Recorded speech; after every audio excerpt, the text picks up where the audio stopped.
Hi guys, welcome to my channel. Today I'm going to be cooking Sunday dinner. So first I'm going to start with my ribs and I'm going to take some mustard and place it on both sides of my ribs. The mustard is important because it's going to help the seasoning to stick to your ribs.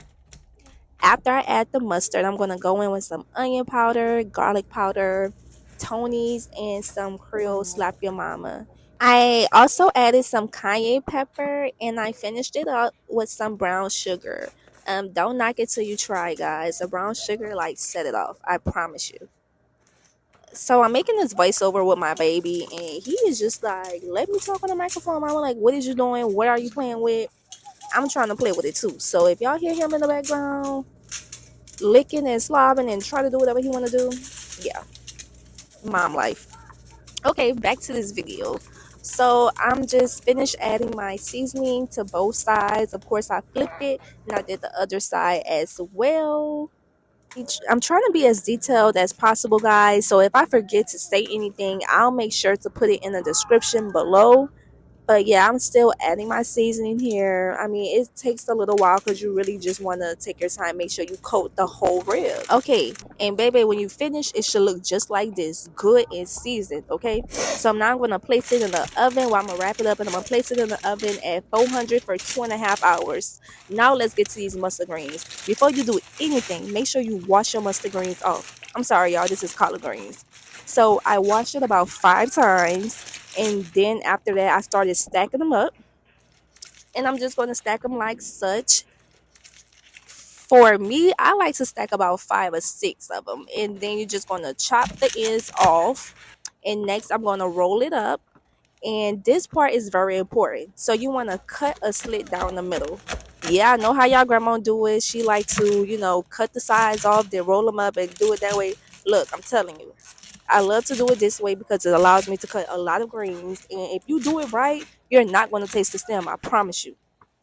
So after I cut them all up, I gave it another rinse. So then I went in my pot with some garlic and onions. And I let that cook down till it was brown.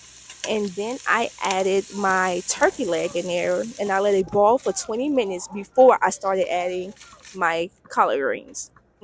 Collard green is not something you could cook within like 30 minutes. It took me about 2 hours to make my collard greens because you really wanted to cook down and just marinate. So I started adding my seasoning. I used some onion powder, garlic powder, Italian seasoning, some Tony's, and some chicken bouillon. You also want to continue to let it cook down with your turkey leg. So that's what I'm doing. I'm just checking it literally probably every 5 minutes. And I'm just adding my greens as I go. Promise you, if you do this right, I'm telling you, your house is going to be smelling like your grandma, great grandma kitchen on a Sunday morning after church. I'm telling you, it smells so good. Don't say checking. Hold up real quick.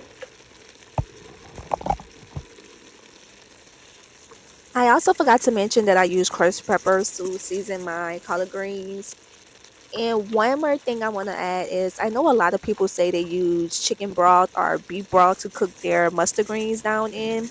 Me personally, I just like to use water because I do use a seasoned turkey leg and they are super seasoned and they contain a lot of salt. And I just don't particularly care for that much sodium in my food. So here you can see that the meat is falling out the bones. So you want to take all of the bones out. And then I just added my turkey beef to ground turkey to another bowl. And I cut up some onions and bell peppers. And then I'm just going to add some water and also my rice. And I'm just going to let that cook down. And that's going to be our dirty rice. It already came seasoned because I used the Zataran box. I feel like adding the cut bell pepper and onion added a little bit more flavor. Next, I'm going to take my barbecue sauce and some brown sugar and I'm going to sprinkle it over my ribs. This was after the 2 hours. Next, you're going to put your oven on boil, 500. And you're going to put it back in there for 20 more minutes and it should look just like this. Good and just scrumptious, okay? Y'all, we sew this up. And next I just made some mac and cheese, and right here is how my greens look finished, some dirty rice and some mac and cheese.